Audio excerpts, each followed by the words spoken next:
Today on the Blazers Are Cool show, are the Blazers good or are we bad still? It's been tough to tell after these past couple of games.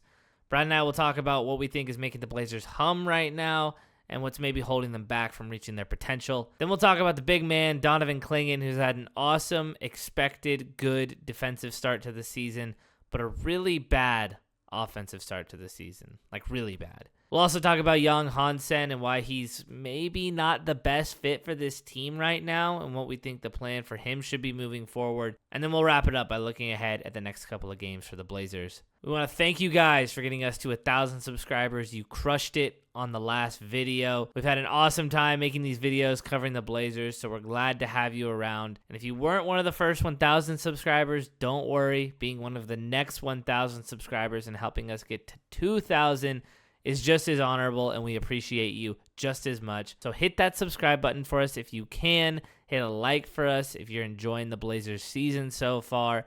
And let's talk about what the Blazers are doing right and what they're doing wrong.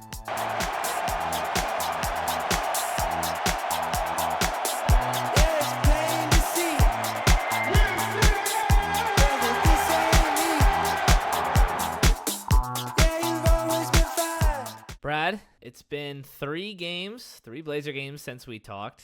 In that time, I got a haircut. Yes. As you can tell. Yeah. We're coming off of the Lakers game last night. That was quite the experience, I think you could say.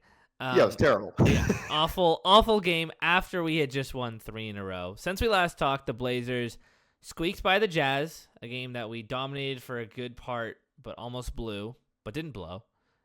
We boarded the Nuggets, which was an awesome game, an incredible experience in the NBA Cup. We're now 1-0 in the NBA Cup.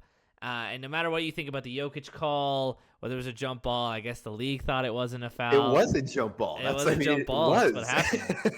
We came out of that game with a win, and then we followed it up with 3 days of rest with the Lakers playing no Reeves, no Luka, no LeBron, coming off a back-to-back, having to travel up. Ultimate trap game that we just let slip through our fingers. And we didn't, I don't know if we didn't take it seriously, but it felt like we didn't have enough urgency in that game. Wouldn't you say? Yeah, well, I'm just really glad we're recording this now and not right after the game. Yeah. Like, this is maybe the most important I needed to sleep this one out game of my life. Because, I mean, you were getting my text last night. I was like, this team sucks. I hate everybody. Because I'm an incredibly emotional and reactive fan. Yeah. So I'm glad I got a night of sleep to really think about it. And dude, thank God we won that Nuggets game. Right. Because if we lost that game, which is a humongous win, because the biggest positive about losing that Lakers game is like, okay, we won the Nuggets game. Right. Like if we lost the Nuggets game and won the Lakers game, we'd be like, okay, we're fine. Yeah. Well, I had to have a night of being like, okay, it's not the end of the world. It's not the end of the world. Well, that was the thing is that when we talked last, we said if we go 2-2 on this stretch of 4 games, with the fourth one being the Thunder that's coming up tomorrow, we're good. Like we wanted 500. That's all we needed. We thought it would be the Lakers and the Jazz and probably lose to the Nuggets and the Thunder. But no matter which way we get it, we're going to be 2-2, and we have a chance at 3-1 tomorrow. Yeah. Obviously, the Thunder look like the best team of all time, even without their best players. So we're not really expecting much. We're expecting to be 2-2, but 2-2 is what we would have taken a week ago, and we are already there. Yeah, 100%. And I for some reason, despite that horrific loss, I'm fully expecting us to win tomorrow. Maybe because I'm going to be there, so that's like a big, mental plus, getting me excited for the game. Right. So I fully am expecting us to give the Thunder their first loss, which is hilarious given how bad we looked last night. Yeah. I mean, I think we can this team does feel like a team that will get up for some good games against good teams. And I think before this season, I thought our defense would be so good that it would just clamp out all these bad teams. And we have yet to play a truly bad, I guess the Jazz are down there, but we haven't played a lot of bad teams yet. So I don't know this for sure, but it does feel like maybe the problem with us playing so hard every night is that we have to get up and we have to play so hard every single night. And when it's a night where they're missing their 3 best players, if we have some veterans, like in my opinion, that was Drew's worst game of the season last night. Without a doubt. And we need him every game if we're going to be good. So when the effort has to be there like it is for us every single night, it's kind of easy to let up against worse teams. But that, I think, also will get up off the mat for a team like the Thunder tomorrow night. So, again, I think I agree with you. I don't it might look very bad because, again, the Thunder are incredible, but I don't think it'll be as much about effort tomorrow as it will about, just production. No, yeah, 100%. And my whole entire my whole entire goal right now is for us to just hover around 500. We've been saying that since the beginning. Before we're fully healthy, we want us to hover around 500. Yeah. And now I feel like it's more important than ever. Like, it's good because it's like we can lose this game, we can lose the next game, and I still feel like we're fine. Yeah. But especially now that we've lost Blake, we've lost Matisse. Like, those are two huge losses, which I would not have thought they were as big as they are. Yeah. But they feel with our style of play, because you're absolutely right. We're the kind of team that is going to wear other teams out by getting endless extra possessions, which we sort of did last night. Well, like we were like a diet version of what we were trying to do. And there's two things with that. It was either we were just, or three things, I guess. It's either we were just kind of tired, which I don't think so because we had 3 days off. No. We didn't take it seriously, which is definitely possible, but I hope not. And did you see Tumani mic'd up? No, I didn't catch much of that. Tumani was mic'd up before the game, and he was like yelling at the team, like in the huddle, like, let's not let up. Like, let's not, it doesn't matter. They're missing these guys. Let's go beat them. Yeah. And then 2 minutes into the game, he's like yelling at the team to wake up. Right.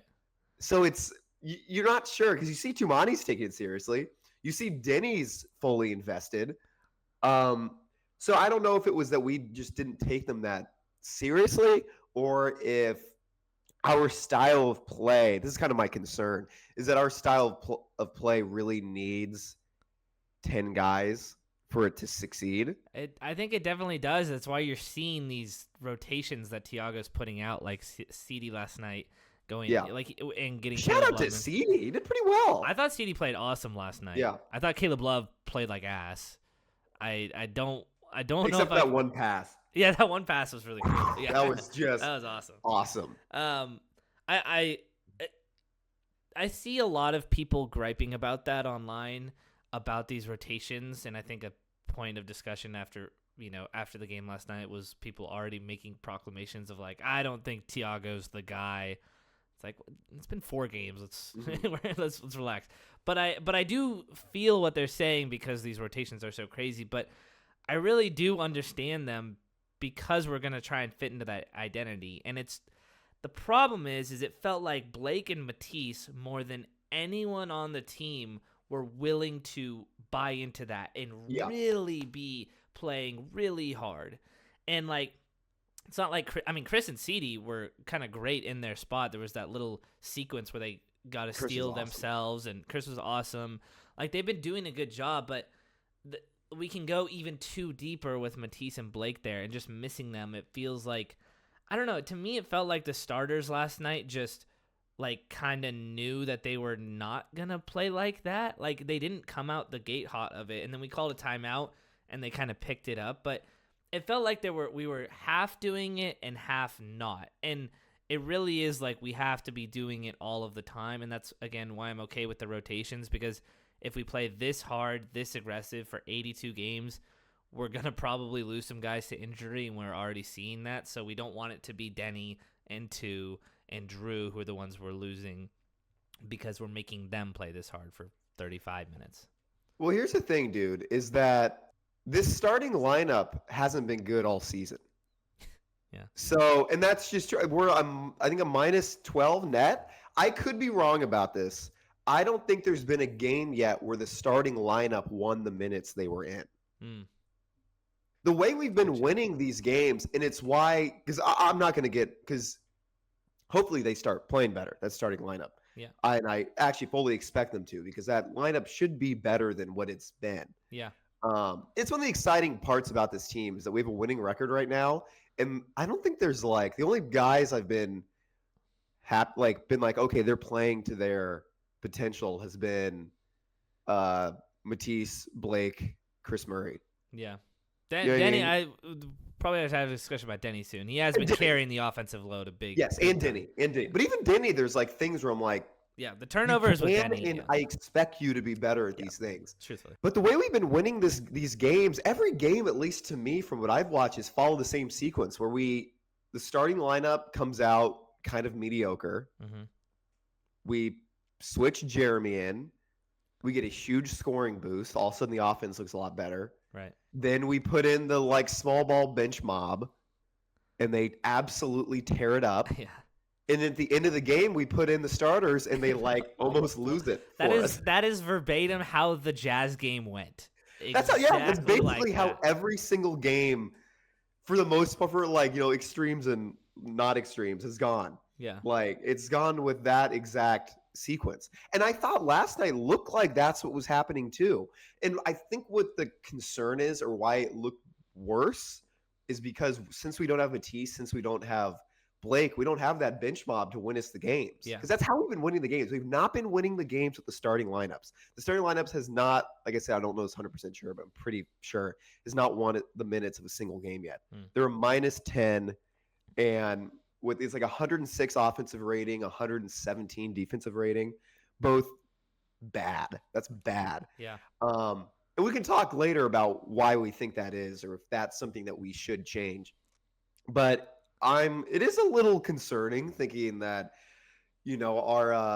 our cheat code to winning and the reason we've been playing bad has been this bench mob, and now we're missing two of the guys who are as important to it as anybody, which is so funny to say. Yeah.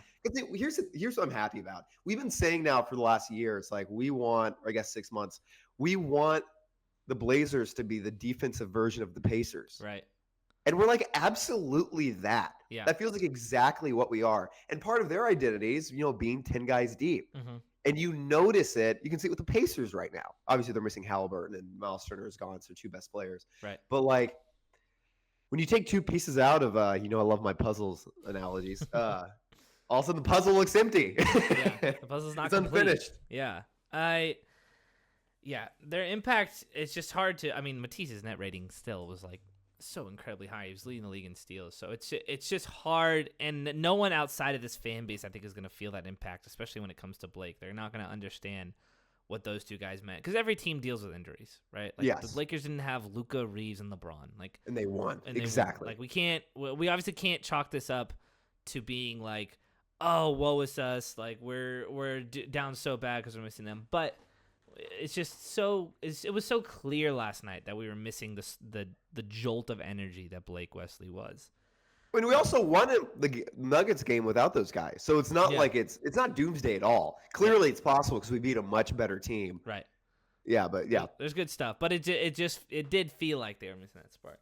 Yeah. I think a guy who we've been so clearly high on this whole time, and is a big part of the puzzle, but has seemingly been, these past two games, he's phased out at the end of the game in favor of a small ball lineup, and that's Donovan Clingan, who he didn't finish either of the last two games, and he didn't deserve to finish last night. I thought last night was his worst game of the season too, without a doubt. And when Drew and DC, who I would stand, I know Denny's our best player, but two of our three best players are having their worst game of the season, you're gonna lose. And yeah, DC is so vital to our defensive identity, and Lamar Hurd was talking about this last night, where when you're picking a guy up 80 feet from the basket, they're gonna get by you probably more often than not. And if you don't have a guy like DC there to clean up your mistakes, then there's going to be a problem. And I thought the Lakers got so many baskets at the rim, particularly towards the end. It was Nick Smith jumpers and layups that they got. Yeah, Nick Smith, dude, that was wild. We got Yogi Ferrell. I know. And do you remember when we got Yogi Ferrell 30 on us in 2018 and then got a 5-year contract? He was a 10-day guy. He dropped 30 on us and got a 2-year contract the next day. That's wild. It was similar vibes, and regardless, we need a guy in the paint to protect the paint, I think, with the way we play our defense. I know the small ball lineup really worked against Denver, but the reason Clingan wasn't in there was because of his offense. And as you and I just looked today, I mean, Clingan is still up there, way, way up there in defensive impact in terms of on-off. What do we say, like minus 17, which is a good thing. Yeah, he's in the 95th percentile defensively for on-off impact. And for, I mean, I think most people now know what that means, but it's how much your net rating changes when you're on the court versus off the court for the team. So we are 17.7 points better per 100 possessions defensively in points to get off. So we allow 17.7 points less per 100 possessions when Clingan is in the game, which is 95th percentile, massively big difference. And then what's the offensive impact of him? Do you want to say it? I don't have the exact number pulled up. Do you have it? So the exact number is, for offense, we are per 100 possessions, 25.5 points worse when Clingan is in the game. Which, like I said, his defense is in the 95th percentile. His offense is in the 0th. If you added to that, a 0th percentile. Which means he has the worst on-off offensive impact in the NBA right now. It means you can make the argument that Clingan is the worst offensive player in basketball right now. There's stats to back that up. Yeah. So it makes sense, especially when you watch. And that three ball, he hit a couple threes in the first couple of games, and you're like, ooh, do we have something here? And then he hasn't made one since like at least the third game, maybe the second. So it's just tough because, like, I believe more in Clingan's offensive ability just because we saw it in college, and it felt like maybe it was just a rookie year slump. I guess I'm just hoping at this point that he gets some more confidence around the rim. It just feels like he's just not taking it up strong. I don't know. What are you seeing from him? Yeah, I 100% agree. And I'm a huge Clingan fan. And the reason for that is because I love guys that I really wanted us to draft that we ended up drafting. That's always I'm a lifelong fan of a guy who I really wanted us to get scouted for a year. Yeah. It's like, this is my guy. We end up getting him in sort of a miraculous way where he somehow drops to us. He has an awesome rookie year, especially when you watched him in comparison to DA, who wrecked us last night, by the way. Which I hope no Blazer fans are like, oh, see, we should have. It's like, enough about DeAndre Ayton to know that he's going to have big games where he drops 25. Especially against the team he just played for. That was the team. There was no one else to take the ball away from him. He got all the shots he wanted, and it was against us, a revenge game. That was the best. Exactly. The best DeAndre Ayton performance you're going to see. Yeah, because we played them a week ago, and Clingan wrecked him. Yeah. Ayton was terrible, and we won. So it's like, I'm not too concerned about that. But yeah, then watching him in comparison to DA, it was hard for him not to be my favorite player last year when he felt like this light at the end of the tunnel, where it's like, oh man, when DA's not in and Clingan's in, we're so much better. Yeah. This season, he's defensively, like we've talked about, still been great. 95th percentile. Teams are shooting 41% against him at the rim, which is unbelievable. And what's so amazing about him is that even last night, I thought he was disappointing defensively. Yeah. I didn't think he did great. But what's so funny about Clingan is that his bad is still at least statistically good. Yeah. Because last night, teams shot 43% against him. He had a defensive rating of 97. Right. And we know net ratings they do get complicated when you're talking on a game-to-game basis. But when you know that there's something to it is when they are massively different from everyone else. The guy who was next in defensive rating for the team was 107, and Clingan was a 97. We were objectively much better defensively with him in the game during a game that felt like one of his worst defensive games. Yeah. And it's kind of been the really frustrating part about watching Clingan this year.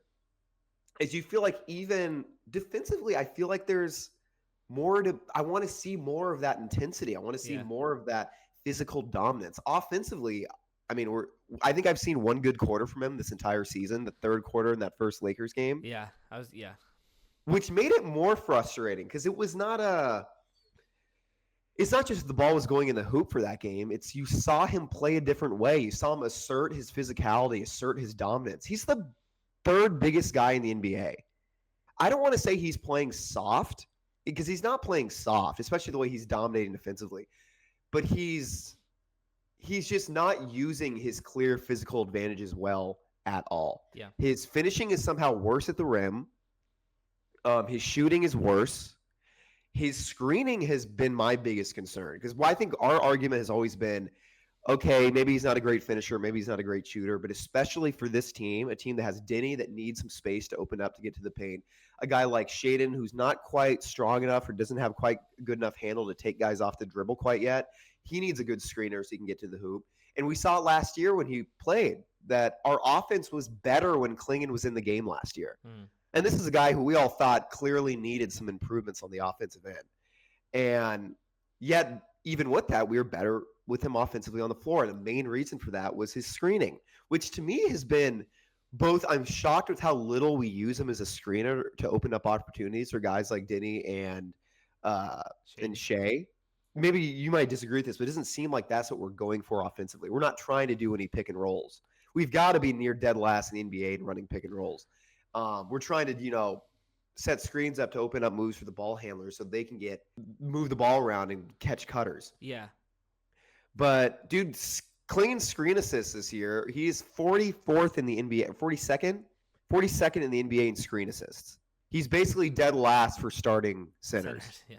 Which is mind-boggling for how humongous he is. Because that's what's been frustrating about Clingan is that there is such a clear and, to me, pretty easy route to him being a good offensive player. And I thought we saw it more often than not last year. It's finish well around the rim. It's more than anything set huge screens and be a great offensive rebounder. Yeah. And he has the offensive rebounding. Yeah. That's definitely the thing that he is bringing, I think, what has also been missed. And, it goes with this is the stat that I've been tracking this whole time, but last night was the first time all season that we haven't shot the ball more times, field goals attempted, than our opponent. We were we didn't get more field goal attempts than we were equal to the Lakers. For some reason I thought we had okay. No, so we both, us and the Lakers last night, had 85 field goals attempted. It's the first time we've ever been not more than our opponent, and we've been averaging almost 9 more than our opponent. Yeah. And a large part of that has to do with Clingan's rebounding and like Tumani's as well. Just our rebounding, offensive rebounding in general, as well as our steals. The steals is probably the bigger part. But it just felt like to me that with Clingan getting benched last night for his offensive production, we were missing a large chunk of what makes us a better team and a competent offensive team. Because obviously, like, everyone knows we can't shoot. Like, we couldn't shoot in the Nuggets game, and we couldn't shoot in the Lakers game. But we won the Nuggets game because, to me, it felt like we were at least still getting those turnovers. We were limiting our own turnovers a little bit more. We were so sloppy last night. And we were getting good offensive rebounds and just we won the shooting battle. And so we won a tight game, even though we shot poorly, and the Nuggets shot poorly as well. But I don't think we're really going to ever win a game where we're shooting less than or as many shots as our opponent. We have to get those extra shots up. And that's where Clingan's value really lies to me so far this season, along with just rim deterrence. And it makes sense that he's not out there because of his offensive production and the things he's struggling with. But I don't know if we can afford for him not to be like an integral part, a 28-minute per night guy. Like, I don't know what's he averaging minutes wise this year even. 24. Yeah. So 24 at least minutes per game. Like, we can't really afford for him not to be out there and do the things he's good at. So we just have to find a way to make him better at the things he's really bad at right now. No, you're 100% right. And I think, the main way to do that is I would hope to use him more again as an on-ball screener. Because without that, I don't see what his role is offensively. Yeah, I'm hoping that when Scoot comes back, that maybe we'll start to dive into that a little bit more. Because Scoot's a better, and like Dame next year as well. But Scoot's Scoot's a good pick and roll player. Like, he was really good at with DA last year. And Clingan's so big, he has to just he has to find a way to be good at He screen has and roll. to. But like, it doesn't seem like Drew's really a screen and roll guy. I don't No. think that's his game. So I'm hoping maybe when Scoot comes back, we'll start to do that as an offense and see if that unlocks some stuff for us. Because I truly feel like we have some decent catch and shoot guys, or like, like a screen and roll, then do a pass to either Shaden or Denny, who, I mean, neither of them are worse catch and shoot 3-point shooters than they are 3-point shooters in general. And Shaden will let it fly. But both of them are also good with a defender closing out and beating them off the dribble. So I don't know. I just feel like that could unlock some more offense with hopefully Scoot coming back. Yeah, absolutely. And what's another frustrating thing about Clingan is that, like, as important as his offensive rebounding is, because he's right now, I don't know, top 5 offensive rebounder in the NBA, maybe top 3. Steven Adams always kind of has that. You look at his rebounding percentages are always just like obscene. Yeah. But Clingan's top 3 to top 5. But what's been frustrating about his offensive rebounding is his inability to put the ball back up has made his offensive rebounds like not matter as much. Yeah. They've still been important, clearly, because, I mean, you look at that Nuggets game, he had 15 rebounds and we won. Yeah. Last night he had 4 and we lost. He had 4 rebounds. 4 rebounds. And a lot of that is coming from him just not, again, physically going for it. He does so much, because if we were counting like tip rebounds, I think he would have had much more. Yeah. Especially in that fourth quarter, and we did put him in. He got like 3 straight offensive rebounds. I don't think he was given credit for just by tipping the ball. And someone else get it. Yeah. It's like, dude, grab the ball. Yeah. And he has been like that kind of the entire season, where I feel like we talked about this, I think the last episode, is that there's no reason he shouldn't be a top 3 rebounder in the NBA. He's 7'3". He's much more mobile this year. That's kind of what the concern was his conditioning and his mobility. I don't think he looks gassed ever. I mean, at times, but like he doesn't like look like it was last year. That's what I mean. He doesn't ever look where it's like, oh my God. So I'm watching, I'm like, so what's the issue then? Because I always thought that was the problem. Yeah. I don't know if it's a confidence thing or he doesn't feel comfortable going up, because he gets swatted a lot when he goes up to try to, finish shots around the rim. Yeah. And he's had moments, he's had shots where like, okay, there it is. Yeah. Like, you're clearly capable of doing that, which is why there's still, it's not reason to be worried, but because there's been moments where like, okay, there it is. You can do that. This is a reason to be excited. You can do that in the future. But he's yet to really put together a full game other than that first Lakers game where he's an impactful offensive player. Yeah. So I think we just gotta kind of hope it does. And I mean, there's, again, we are a quote unquote rebuilding team. We are a growing team. So there's room for him to grow, and there's no reason to panic about anything yet. No. So we still have full confidence in Clingan. Again, one side of the ball he's still dominating on. It's just, can we get him out of the 0th percentile on offense and maybe to exactly. Because we only need him at 50. We just need him to be league average. If he was a league average offensive center, he would be a guy that we could play 36 minutes a game. Totally. Which obviously I don't know if his conditioning would allow for that. But that would be his impact. Because right now he's as bad as it gets. We don't need him to be great. We don't need him to be elite. And that's part of the like insane frustration of watching him. Yeah. But it's like, Donovan, I want to see you set meaner screens, use your physicality, be confident around the rim, and just jump to grab these goddamn rebounds, dude. Right. Well, to that point, I mean, our center, we've been playing a lot of small ball lineups, so I guess maybe our center rotation has mattered a little less than I thought it would, or been less of a talking point than I thought it would. It was great last night to get Rob Will back. He looked, or against the Nuggets, right? It's been great these past 2 games to get Rob Will back. He's been playing great, even in his little limited impact.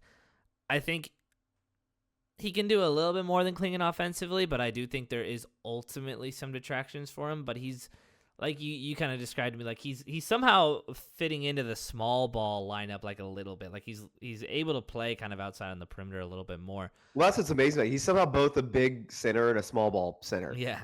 He's perfect. Yeah, and he's so like high IQ. He's got a couple steals last night, transition dunks, or at least in these past 2 games, I'm kind of blending them in my head. But he's been great. It's just undoubtedly great to have him back in the fold and have some backup center minutes and just more hard-nosed defense. I I think it's definitely time to have a discussion about what is happening with Yang Hansen. Yeah. We saw him. We didn't really bring anything up in the last video we talked about, but we saw him get limited minutes, like 5 or 6 every game. He would kind of come in, have a couple turnovers, a couple fouls, let some people drive to the hoop, maybe get a bucket, maybe get a couple free throws. That would be the experience, and then we take him out. Mm-hmm.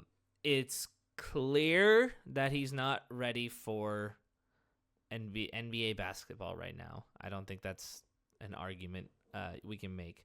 Yeah. He's being kind of brought up and down with the Rip City Remix to go practice with them. I don't even know if they've started their games yet, so that's maybe why he's not playing with them. I anticipate and hope that he does go play with them because it's just he just needs reps. And I think he's ready for it. He's probably itching to play basketball, and now that he's been phased totally out of the lineup, he needs to go play some basketball. Mm-hmm. The point that you and I talked about and that I want to make is that this team and the way it's structured is particularly bad for Young. Yes. Because we play up and down, in your face, pick up 90 feet. I just talked about it with Clingan, how important it is that there's a backline defense for when you play this style of basketball to protect the rim in case someone gets by you.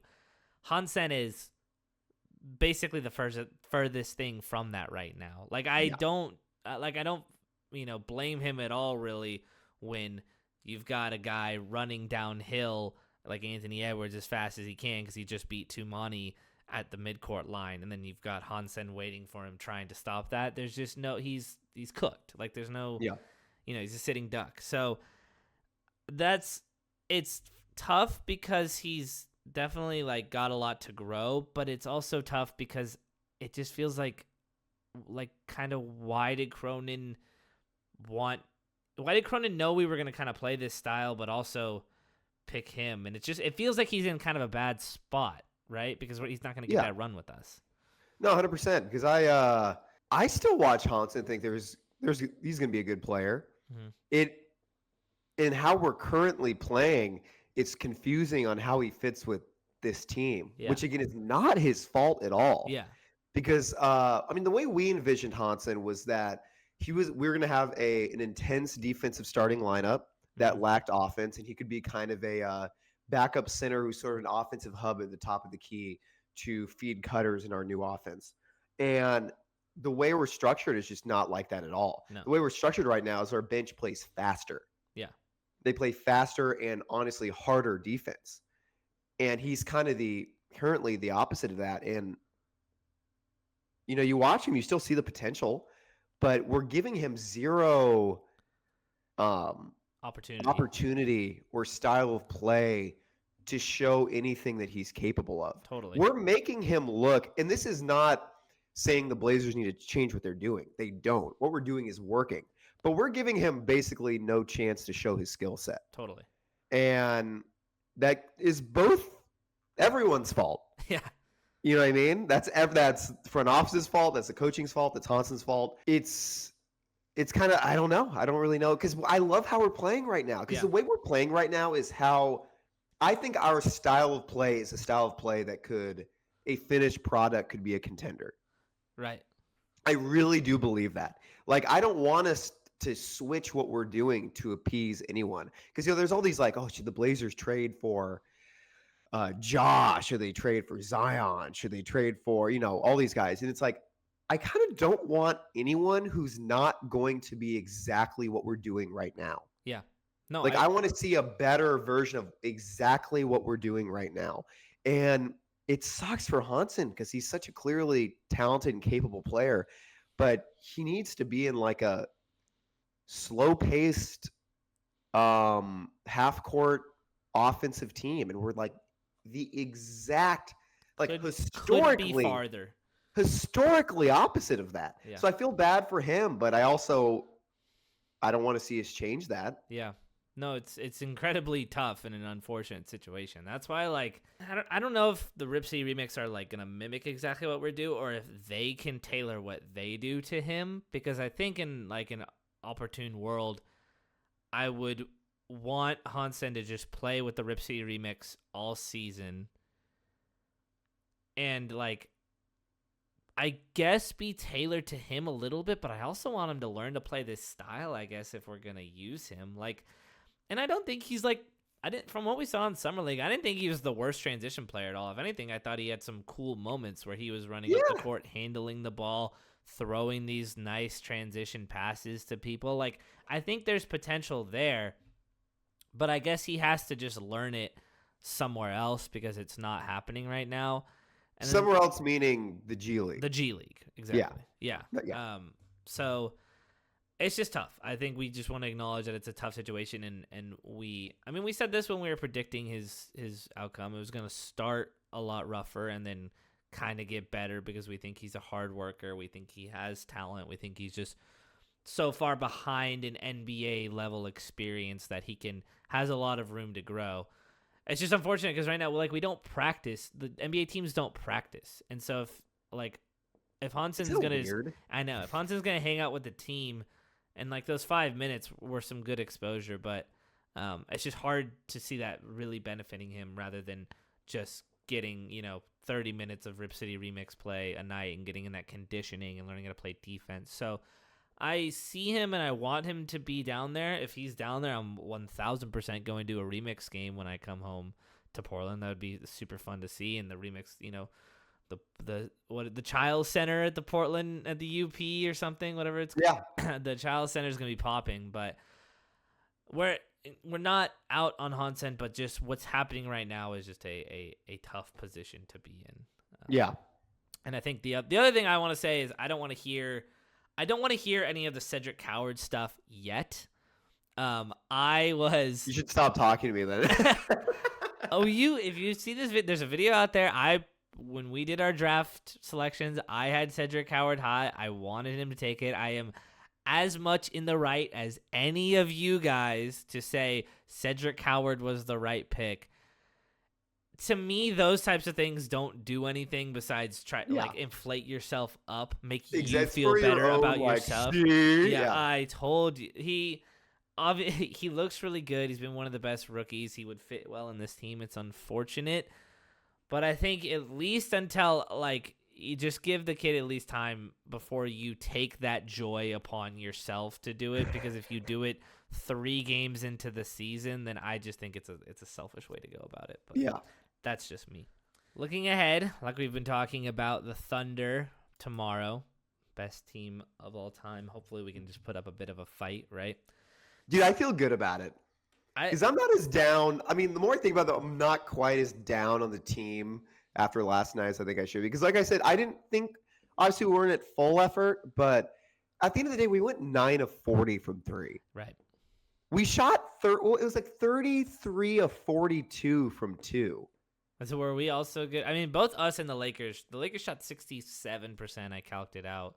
Yeah. 33 of 42 from 2 is really good. We shot 50% from the field. Yeah. And shot 22% from 2 from 3. Yeah. And shot negative $1 million from 3.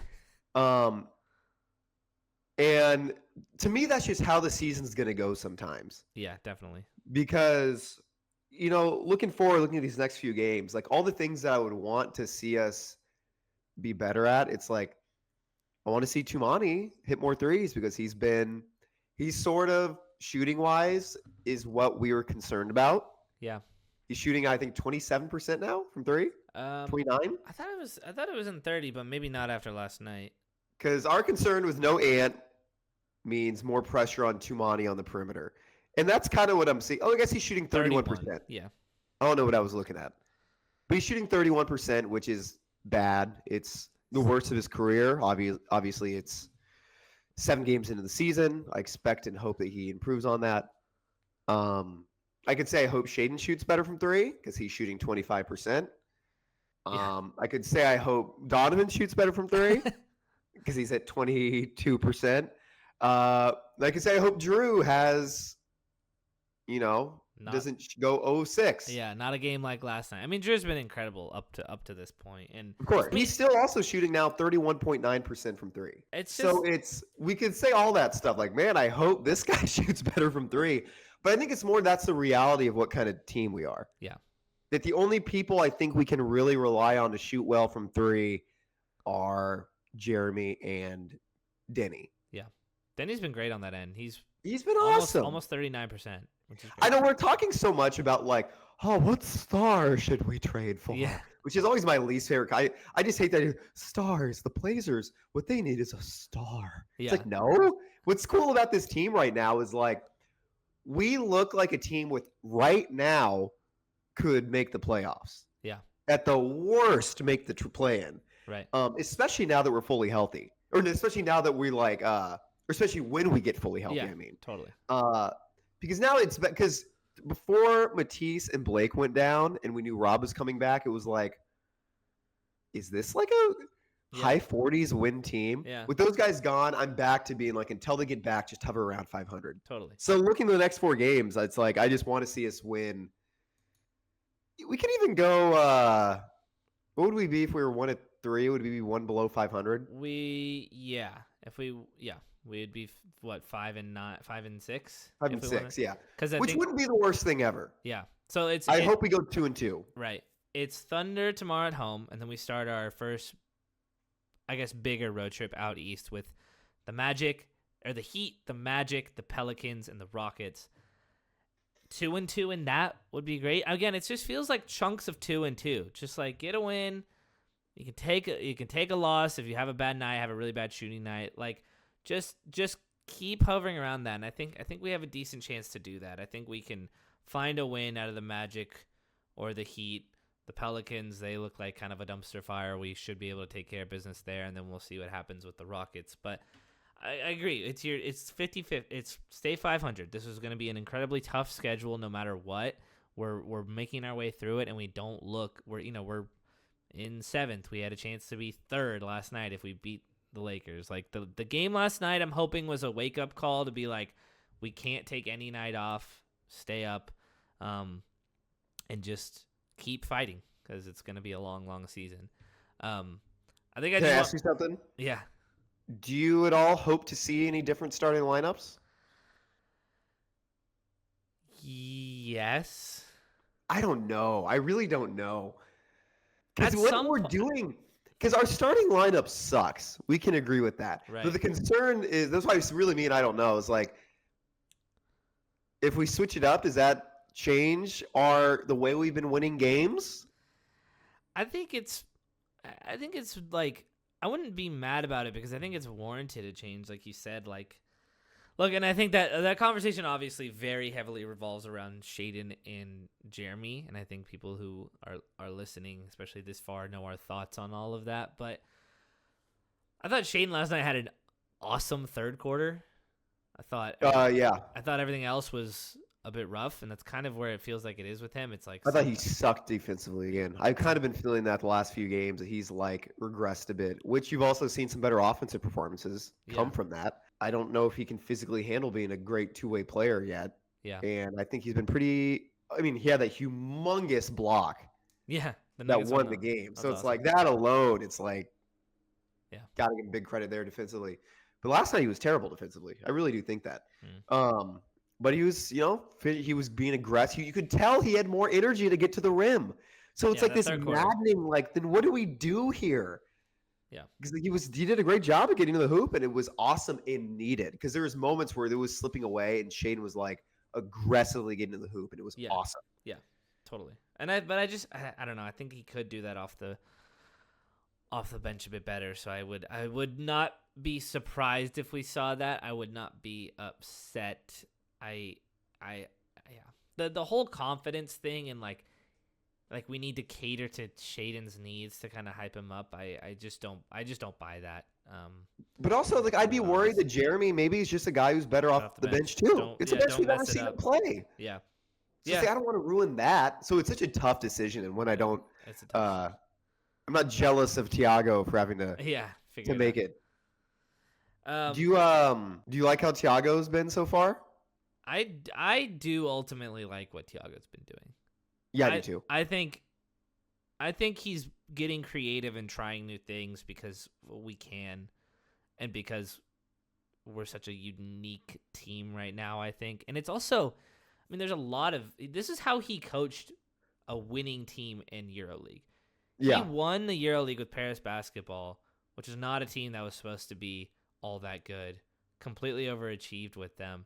And he did it doing this style of basketball. And I know EuroLeague is different than the NBA, but he did it with playing hard, deep rotations, play fast, in your face, pick up full court. Like these are things that I think Chauncey was doing them before, but he was helping implement them with this from what team. you hear, it's like before Chauncey got arrested by the FBI for his mob ties, Thiago was like a massive part of developing this game plan that we see right now. But the reason I asked is because my only like slight concern, like looking at these next few games, is because I kind of felt this last night as post game watching him. Let's say we lose the next 3. Yeah. Like I could be wrong about this. Thiago does not immediately strike me as someone who is who would be good at the only thing Chauncey was good at, which was keeping the heads high. Yeah. Because I was like, in the post game last night, I was like, so what? Do you think the team just like didn't try as hard? He's like, oh, I don't know. I hope not. You think this might also be part of it is how hard you guys are playing? That there's going to be like letdowns, games like this at some points where you guys kind of just run out of gas. Could be. It's like, oh, okay. I was like, is this gonna? I have like a slight concern that I think he is perfect when things are going well. Yeah. Like he's exactly who you want, but like I do have a little worry that if these injuries hit hard and we're not looking good, that I'm not sure if he will have as much of the connections that Chauncey clearly had. Yeah. I mean, we hate Chauncey, but like he clearly had incredibly strong connections. The fact that this team didn't collapse in the last couple of years with some of the horrible basketball that was being played at times and how bad the team was at times is proof of his ability to connect with players. I just hope Thiago has that too, because that's what I want to see mostly going forward. I want to see Thiago help these guys bounce back after a slightly embarrassing loss. Totally. That's why I think tomorrow night is it's a tough litmus test, like we've been saying, but I think it's a good one. I think it's a good way to see how they respond, see if they can, give it to the Thunder a little bit. Because if, the roller coaster we'll have been on from beating the Nuggets, losing the Lakers, and if we beat the Thunder, that would be quite the experience, and I'm all here for it. I don't know why I feel like so sure that we're gonna win. It's just, I think it's because like the Thunder have to lose eventually at some point. I don't know if it'll. And we feel like a good team to like steal some wins from teams. Yeah, especially when they're on a back-to-backs. Yeah. Let's see us go 2-2. Yeah. Let's see us win that Pelicans game. Let's see us maybe steal one from the Thunder. Yeah. That is the other thing. All 3 of these next games, including the one last night, but all 3 of these next games, we're playing a team on a back-to-back, and maybe we just had a little too much rest. Maybe we're just a little not ready. The final thing I want to say before we get out of here is that, especially for any Denny fans that are around, is that my eye is on Denny. Our eye is obviously on Denny, and last night was his highest scoring performance of the season. It just came in such a weird, bad loss that it feels not quite right to talk about it, but just 3 more games of this type of Denny play, and I think it'll warrant a big Denny outburst that we're letting fester. Like, we need a star. It's like Denny's he's 18th in the league now in the scoring. Yeah, we have things to talk about with him, but don't worry. We just need shooters. I know. You know who we need, and I've been saying it now and it becomes more likely by the day in my eyes. Yeah. We need Trey Murphy. We got to go pick the Pelicans for parts. Exactly. Someone's got to go get in on this mess. I cannot think of a guy who would fit this team better. There's very few true 3-and-D guys. Trey Murphy is one of them. Yeah. But anyways. But otherwise, it's been a fun season so far. It'll have more ups and downs. I can guarantee that. Let's just hope for good health.